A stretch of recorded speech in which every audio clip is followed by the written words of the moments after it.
navigating family drama in the silly season. Do you want a healthier holiday season? Survive it a bit better. I thought that I'd share some of my tips. I have some tricky family dynamics, and I'm not afraid to say it at this point / anymore.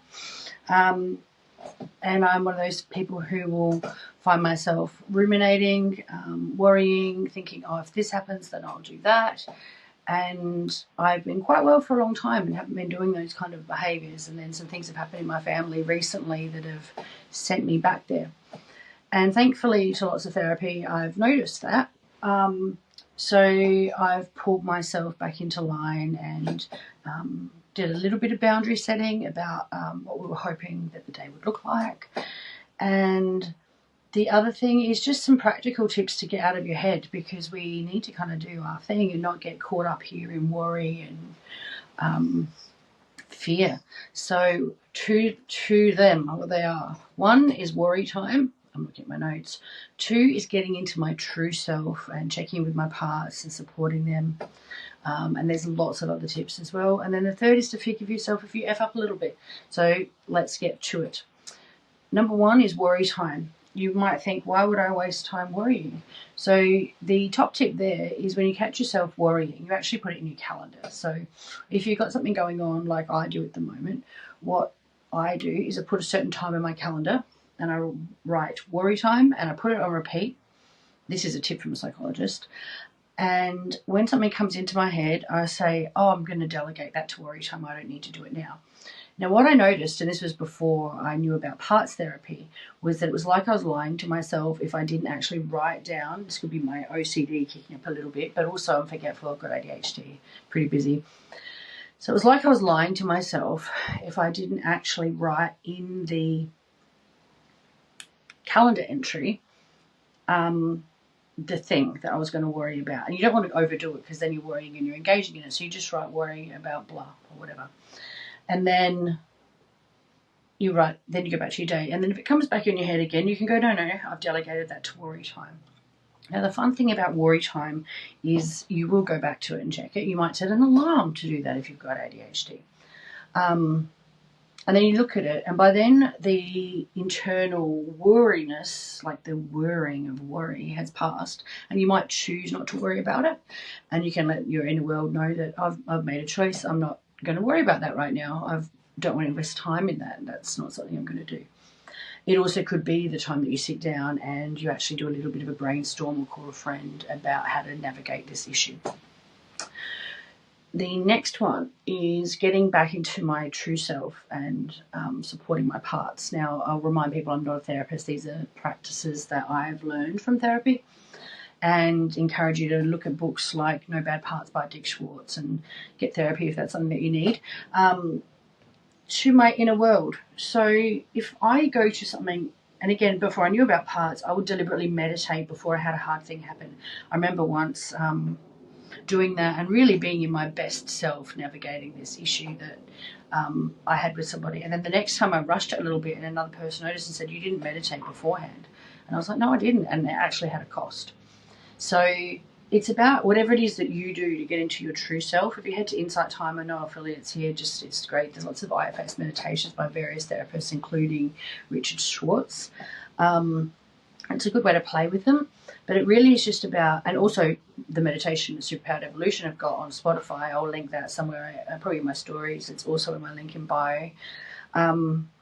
It's about getting into your true self and finding a way to quickly go into my true self, and your parts are around. So often we act from our parts.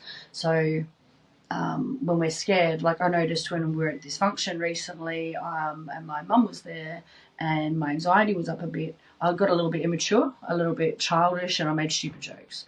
And then afterwards I thought, geez, you're a bit of a dickhead. You weren't even drunk. And it was because I was sort of slipping into using humour to cope and not really being in my true self in that moment. And I deliberately did get into my true self earlier in the day, but you know when you're rushing and you're cooking, didn't quite nail it that day as best as I would have liked. So getting into your true self, you can also console your parts. So like, if you don't know much about this, it might sound weird, but you have little parts that don't want to hang out with your mum because she hurt you, or your dad, or your big brother, or whatever. And if you are feeling in a position that you need to do that and not able to go no contact, or feel that it's just that's not what you want right now, and you've chosen to go Christmas, you can let your parts know, like remind them that you're older now. Like, your little parts are scared. You can be like, hey, I'm 45, just letting you know I've got this. I'm going to make sure we do some self-care afterwards. I'm not going to let anybody hurt you, because your little parts are literally still scared because they haven't unburdened yet, and that person still scares them. So Christmas can be really tricky.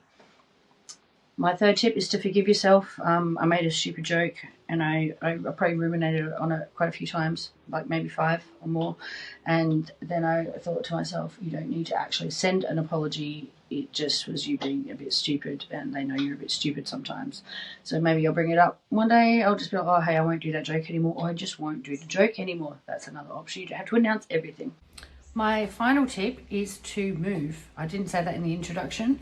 But movement regularly in some fashion helps you cope, and knowing that you've got it coming, or deliberately doing it beforehand to settle your nervous system a bit so that you feel a bit calmer before you go to an event can be a really good thing. So walk out your tension beforehand, come home and mobilize and walk it out again.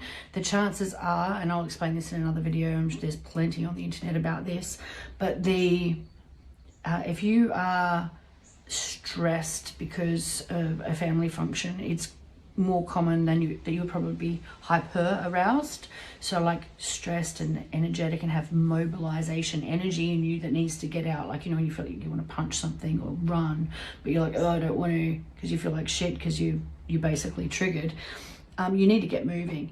And like right now, my leg's injured, and I have an air bike, so I can use my arms. But if you can get a TheraBand, let's say your legs are injured, you get a TheraBand, and you can use a TheraBand on a door handle and pull it a lot. There's so many solutions to movement. I'm literally the solutions queen when it comes to movement. So if you have any questions about that, let me know. You'll be able to, there'll be a link around the next day or so to access my free, it's a 3-part movement program that you can actually stretch out over 28 days and build up a movement practice that's really safe for you. So I just encourage you to do that over and out on that one. If you guys have ideas, I would love to hear them. It's a really tricky time. We've got a few days left to help each other out. I'm sure people have got functions after Christmas as well. Happy holidays for those who do different holidays. I once was with a Jewish man and we did Hanukkah. That was super fun. Okay, bye.